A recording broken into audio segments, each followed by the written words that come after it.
नमस्कार. मी आप्पासाहेब खोत आपल्याशी आप्पासाहेब खोत ऑफिशियल या यूट्यूब चॅनलवरून संवाद साधत आहे. आज आम्ही आपल्यासमोर बैत नावाची कथा कथन करीत आहे. कथेचं नाव बैत. आज श्रावण महिन्यातील शेवटचा सोमवार होता. आत्माराम सकाळी उठला, आंघोळ पाणी झालं, देवपूजा झाली आणि पुढच्या सोफ्यात येऊन बसला. पुढचा सोफा त्याचा शेणानं सारवलेला चकचकीत होता. या सोफ्याच्या तिन्ही बाजूला भिंती होत्या आणि पूर्वीच्या बाजूला भिंत नव्हती. मधल्या घराच्या चौकटीजवळ त्याची एक लाकडाची पेटी होती. फूटभर उंचीची आणि 3 फूट लांबीची. ही सागवानी जुनी पुराणी पेटी त्याच्या हत्याराची होती. त्याचा तपकिरी करडा रंग अजूनही उडाला नव्हता. त्याला 2 बोटा एवढी पितळी चकचकीत कडी होती आणि त्या कडीला छोटंसं कुलूप होतं. हे पितळी कुलूप किती जुनं पुराणं होतं हे आत्माराला मग सांगता येत नाही. आत्माराम पेटीजवळ बसला होता. ही त्याची हत्याराची पेटी अलीकडे उघडण्याचा प्रसंगच येत नव्हता. तो वर्षातून फक्त एकदाच उघडायचा, ते बी खंडे नवमीच्या दिवशी. दसऱ्यातील खंडे नवमीला आत्माराम पेटीचं कुलूप काढायचा. आतील चांभार समाजाची कामाची हत्यारं तो हळूवार बाहेर काढायचा. सोमोनीत गरम पाण्यानं आंघोळ घालायचा, स्वच्छ पुसून घ्यायचा. मधल्या चौकटीच्या बाजूला घोंगडा हातरून देवाऱ्यात ओळीनं देव ठेवतात तशी तो हत्यार ठेवायचा. त्याला लवाळा, जाईची फुलं, उदबत्ती शिवाय हळदी कुंकू गुलाल लावून पूजा करायचा. त्या हत्यारामध्ये त्याची रापी होती, चिमटा होता, पक्कड होती, सळ होता, मेण ठेवायची डबी होती, कातडं कापायची छोटीशी फळी होती, मोठा पाटा दगडी पाटा होता, वंगणी होती, हस्ती होती, आयरन होती. या सगळ्या हत्याराच्या तो पाया पडायचा आणि मनोमन म्हणायचा, आमचं चांभार समाजाचं तुम्ही देव आहेसा. आमच्या पोटाला आजवातर तुम्ही सांभाळलंसा. तुम्हाला कसं इसरायचं असं म्हणून तो मनोभावी पाया पडायचा. दुसऱ्या दिवशी पुन्हा ही सारी हत्यार पेटीमध्ये कुलूप बंद व्हायची. ती पुढच्या वर्षी खंडे नवमीला दसऱ्याच्या सणालाच उघडली जायची. आता मात्र तो नेहमीसारखाच पेटीजवळ बसून असायचा. सकाळचीच वेळ. त्याची बायको कमळा म्हातारी स्वयंपाकघरातून चहाची कबशी घेऊन आली. त्याच्या हातात कबशी दिली. त्याचं वय झालं होतं आता. 70 वर्षाच्या पुढं वय होत. थरथर त्या हातानं त्याने ती कबशी घेतली, चहा प्याला. चहाची रिकामी कबशी घेऊन जाण्यासाठी कमळामावशी मधल्या चौकटीत उभीच होती. आज जाता जाता कबशी घेतली आणि म्हणाली, नव, आज शेवटचा श्रावण सोमवार आहे, उपासाचा दिवस. उपासाला काहीच नाही. आता निरंकार उपास करायचं ह्या वयात जमतंय का? जावा दुकानाला आणि एक 10 रुपयाची शाबू घेऊन या जावा. त्यानं जड मनानं तिच्याकडे पाहिलं. कशानं आणायची आणि दुकानदाराला काय द्यायचं? चिचूक मजी तुमच्याकडे 10 रुपये नसूनीत नाहीत ग. अगं दाताव मारीन म्हटलं तर उपाय नाही आणि एक खाईन म्हटलं तरी पैसा नाही. कशानं शाबू आणू? मग आता उपास तरी कसा करायचा? मग असं करा, जावा ना एखाद्या जमीनदाराकडे, शेतकऱ्याच्या दारात जावा, बलूत मागा आणि बैत दिलं तर तेच बैत नेऊन दुकानदाराला द्या आणि 10 रुपयाची शाबू घेऊन या जावा. तसा तो तिच्याकडे बघून उदासपणे हसत म्हणला, काय बोलतीयस? अगं आता बलूतगिरी सपून 10-15 वर्ष झाली,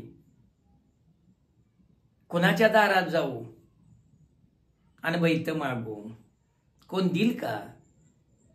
मग आता इलाजच कुठला? मग मातुर कमळा म्हातारी आज जाता जाता म्हटली, लेकाचं लगीन झालं, पोरबाळ झालं आणि चिमणी काकाला घेऊन तो सवता राहिला. आम्हा दोघांनी त्यानं परदेशी केलं. आता कसं जगायचं? गेलं ते पहिलं बलुतदारीचे दिवस आणि आता आलं हे वनवासी दिवस. म्हातारीचं खरं होतं. पहिलं दिवस बलुत्याचं आणि बलुतगिरीचं होतं. आत्मारामाच्या तरुणपणात गावात 4 चांभार समाजाची घरं होती. या 4 चांभार समाजाच्या घरातील माणसांनी गावातील जाधव, चौगले, माने, मोहिते, पाटील, मगदूम या माणसांच्या भावकीतील घरं वाटून घेतलेली आणि त्यांची आपली बलुतगिरीची कामं ही चांभार समाजाची माणसं करत होती. खरं तर 12 बलुतेदारांना जमिनी कमीच. ज्या होत्या ते मांगटेकी, म्हारकी, गुरवकी, डवरकी अशा नावानं होत्या. त्या बी तुटपुंज्याच. पुढे लोकसंख्या वाढली, घरं वाढली आणि एकराच्या जमिनी गुंट्यावर आल्या. तरी पण 12 बलुतेदारांना गावच्या गावगाड्यात काही कमी नव्हतं. गावाला तळ, मळ्याला खळ, मळ्याला मळकरी आणि कुणब्याला बैतकरी अशी म्हण होती. कुठलेही काम असू दे, ते काम करताना बलुतगिरीला बैत देताना बलुत्याला बैत म्हणतात. काही कमी नसायचं. पोत्यानं धान्य द्यायचे बैतकऱ्यांना माणसं. वैरण ओले असू दे, वाळले असू दे, झन उचलणीचा भिंडा असायचा. माळवं तरी काय विचारता, भाजीपाला असू दे, माळवा असू दे, दोन्ही हाताच्या धोतनं दिलं जायचं. कशाची कमतर नसायची.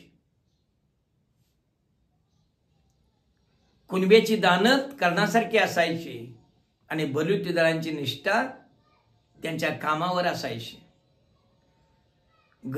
आपल्या बैलगाडीनं हे बलुत कुणबी बैतकराच्या दारात नेऊन द्यायचे, घरात पोच करायचे. खरं तर हे बैत देताना कधी त्यांनी चुकारपणा केला नाही आणि त्यांनी बी कधी कामाची टाळाटाळ केली नाही. त्या काळात बलुतेदारांना एवढं धान्य असायचं, सलग म्हण 2-3 वर्ष दुष्काळ पडला. ह्या दुष्काळात 10-12 एकर असणाऱ्या जमीनदारांच्या जमिनी असणाऱ्या खात्यापित्या घरातल्या माणसांचं धान्य संपलं. पण बलुतेदारांच्या घरात वर्षभर पुरून उरल एवढं धान्य शिल्लक होतं. असं गावाचं आणि बलुतेदारांचं नातं होतं, जीवाभावाचं, माणुसकीचं, माणूस पण जपणार. आमचा आत्माराम त्यापैकीची एक. त्याचं काम चोख असायचं. तो सकाळी उठायचा, आंघोळ पाणी झाली, देवपूजा झाली की सोप्यात बसायचा. लाकडी पेटीजवळ पोता हातरायचा. तोपर्यंत उन्हं सोप्यात यायची. सोनेरी किरणाने सोपा चमकून जायचा. पोत्यावर बसून तो आपल्या हत्याराची पेटी उघडायचा. मनोभावे त्या पेटीच्या हत्यारातील पूजा करायचा, पाया पडायचा. आणि रात्री आलेली वाहनं दुरुस्त करायच्या कामाला लागायचा. ते वाहनं तुटलेलं तो चांभार टाक्यातील त्या पाण्यामध्ये बुडवायचा. ते वाहन मऊ व्हायचं आणि मग एखादा लांब सळ काढायचा रापीनं, लाकडी फळीवर कापायचा. आणि मग कुणाचा चपलाचा अंगठा तुटला असेल, कुणाच्या चपलाचा फणा निघाला असेल, त्याला तो सांधेजोड करायचा. कधी कधी त्याचं काम 1-2 चुक्या मोळ्यावरही भागायचं. तोपर्यंत देवळात भजनाला माणसं यावी, जमा व्हावी, तशी हळूहळू माणसं सोप्यात यायची. प्रत्येकालाच गडबड झालेली असायची. माणसं म्हणायची, मामा आमचं तेवढं आवरा बघू लवकर. शांतपणे आत्माराम म्हणायचा, हातातलं एवढं काम संपलं की तुमचंच घेतो बघा, बसा घटकावर. अहो कुणब्याचं काम कवा संपलंय का? मळ्यात गेले की मला काम सांगतोय, बसा घटकावर. तो माणसांना बसवून घ्यायचा. काम करता करता बोलत राहायचा. शेतातील पिकासंबंधी, गुराढोरासंबंधी, घरातील लेकी बाळांसंबंधी, आईवडिलांसंबंधी, पै पाहुण्यासंबंधी बोलत राहायचा. त्यांना बोलण्यात गुंतवायचा. येणारी माणसे बी मग त्यात सामील व्हायचे आणि बोलातनं मग अनेकांचे प्रश्न सुटायचे. सुतार मेटावर आणि चांबारवाड्यात अशा ठिकाणी एखाद्याची अडचण सहजगत्या निघून जायची. माणसं माणुसकी जपत होती. थोरा मोठ्यांच्या शब्दाला किंमत होती. जातीपातीचा विचार न करता, इतकंच काय, गरीब लहान श्रीमंत मोठा न म्हणता, रक्ताच्या नात्यापेक्षा जीवाभावाची नाती माणसं जपायची. एखाद्याचा बैल अवताचा जर बसला असेल तर तो सहज म्हणायचा तिथं, अरे मला बोलायचं नाही सोय, बैलासाठी खोळांबला बसलाय मर्दा, मी दिली असती बैल, आणि बघ माझी बैल घेऊन जा, तुझं काम झालं की महत्वाचं, कारण 1 घात आणि 12 गाड्या खात, आणि हे बघ मला सवड असते तर मी येतो. चुटकी सिरकी तिचं काम व्हायचं. मग कुणाची लेक नांदत नसेल तर, कुणाची सून रुसून गेली असेल तर, कुणाच्या सासू सुनाचं पटत नसेल तर, कुणा भावाभावात वाद असेल तर, कुणाला दवाखान्यात जाण्यासाठी बैलगाडी हवी असेल तर, कुणाला घर बांधणीसाठी आड्याला घर आलं लाकडासाठी थांबलं तर एखादा माणूस बांधावरचं उभं झाड द्यायचा, नेजा तोडून, पण पावसा पाण्याच्या आधी तेवढं झाकरान कर. अशी माणसं एकामेकाला मदत करत होती, जपत होती. 12 बलुतेदारांना गावात किंमत होती. गावगाड्यात एखादा माणूस सहज म्हणायचा, हे बघ खरेदीचा कागद करायचा आहे, तू संघ पाहिजेस, मग बस गाडीत घे कास राहतात, बैल मार्के आहेत. एखाद्या मांग समाजातला कुठल्याही 12 बलुतेल्या माणसाला बरोबर घेऊन जायचीत माणसं. अशी तरी एक म्हण होती, आडवाला मांगन फिटला पांग.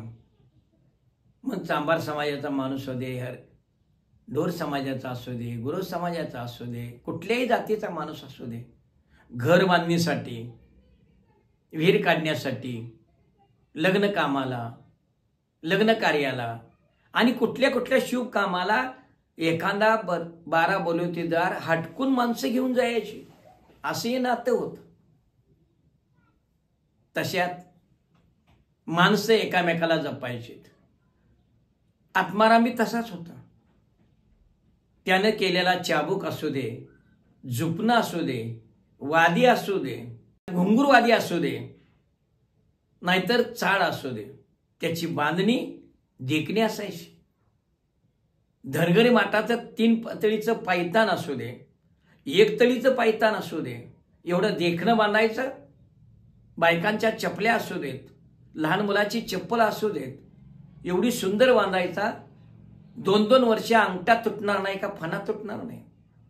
वर्षातून एकदा येशील तेलानं, एकदा बुडवून स्वच्छपणे त्याला केले की काम, तेल लावले की कामच संपलं. एवढं त्याचं काम असायचं. गावामध्ये त्याला सन्मान होता. त्यालाच काय 12 बलुतेदारांनाही सन्मान होता. काळ असा पुढे सरकत होता आणि बघता बघता यंत्रयुग आलं. खेड्यांचं शहरीकरण झालं. प्लॅस्टिकनं आणि नायलॉननं खेड्यापाड्यातील लोकांचं जीवन सुखकर करण्यासाठी तशा वस्तू येऊ लागल्या आणि 12 बलुतेदारांच्यावर उपासमारीची पाळी आली. तशात चांबडं कमवणाऱ्या ढोर समाजाची वाताहत झाली. ती विदेशी दोडेला लागली. चांभार समाजाची तर रेडीमेड आता चपलं मिळू लागली. शहरातच काय खेड्याची दुकानं सजू लागली. बूट, चपला, सँडेल अशी विविध प्रकारची, विविध मापाची, हवी तशी, हवी तशा रंगाची ही चपला आता मिळू लागली.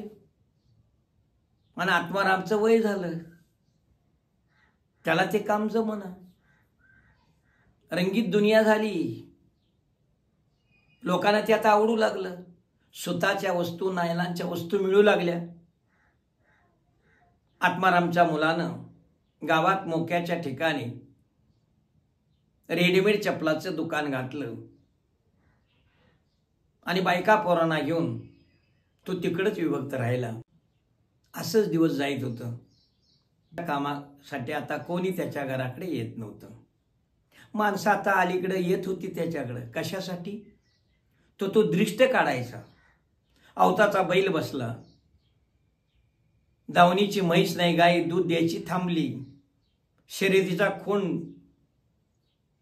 जखमी झाला नाही, दृष्टावला, अशा वेळी माणसं त्याच्याकडे येत.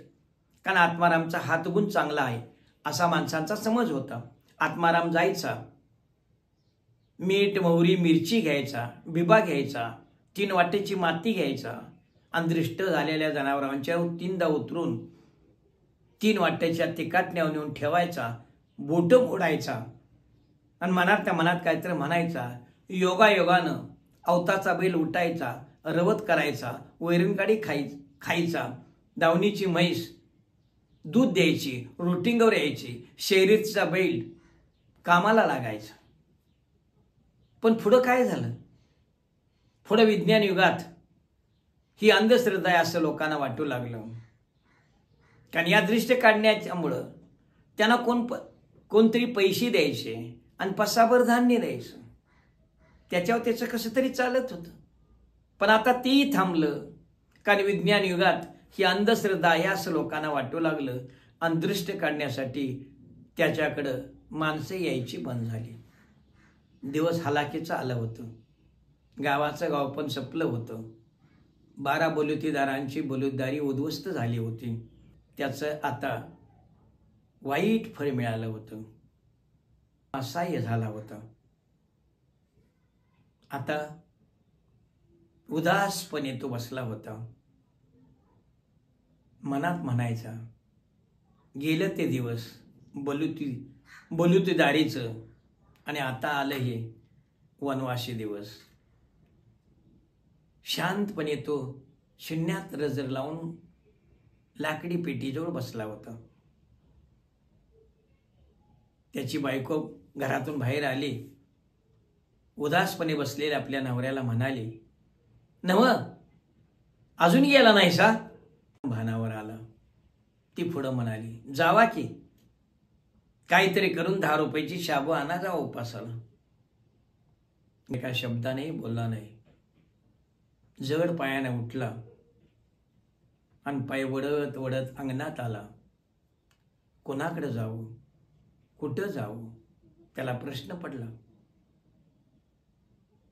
10 रुपयासाठी कुणाच्या दारात जावं, कोणाकडे मागावं आणि कोण देणार? त्याचा स्वाभिमान उफाळून आला होता. पण या गरिबीनं आत मात्र तो हातपल झाला होता. तसाच तो रस्त्यावर आला. रस्त्यावर सकाळ सकाळी माणसं कामानिमित्त खालवर जात येत होती. जाणा येणारी सगळीच माणसं आत्मारामला ओळखत होती.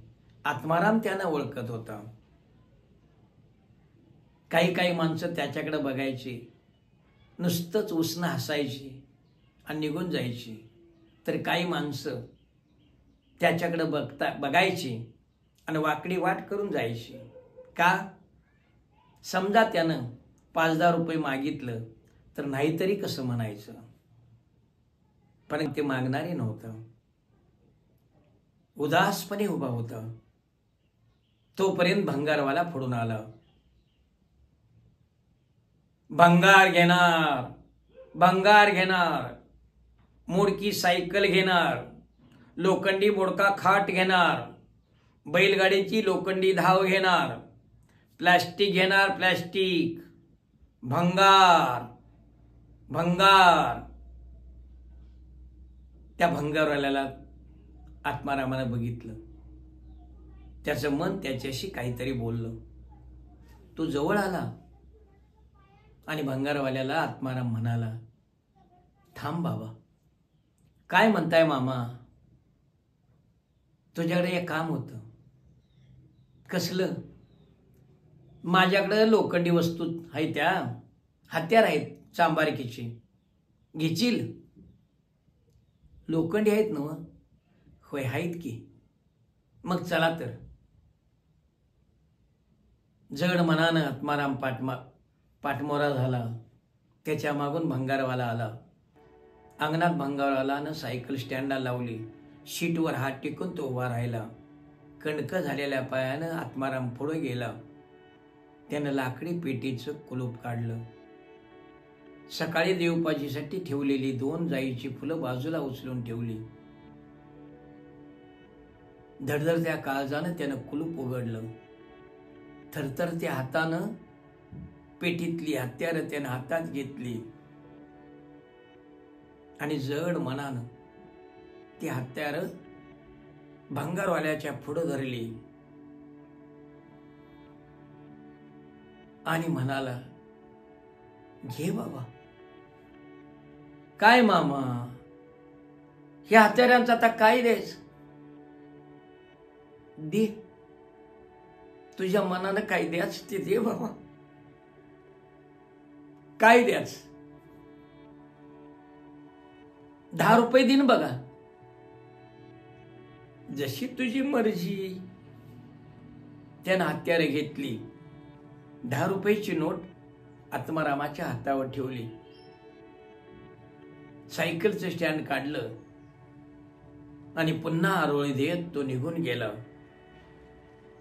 कणक झालेल्या पायानं आत्माराम उभा होता.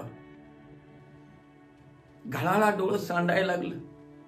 2 थेंब हातातील त्या नोटेवर पडलं. अश्रू सावरलं त्यानं. पाठीमागून वळून बघितलं. पिढ्यानपिढ्याची हत्याराची पेटी. त्यांनी किती पिढ्या जगविल्या. ती पेटी रिकामी होती. बाजूची फुलं सुकून गेली होती. पुन्हा त्या पेटीकडे बघायचं धाडस आत्मारामला झालं नाही. त्यानं अश्रू पुसलं आणि कणक झालेल्या अनवाणी पायानं 10 रुपयाची नोट सावरत 10 रुपयाची शाबू आणण्यासाठी दुकानाची वाट चालू लागला. खाली मान घालून चालू लागला. का? आत्मारामाला आता कोणीच धनी नव्हतं. धन्यवाद.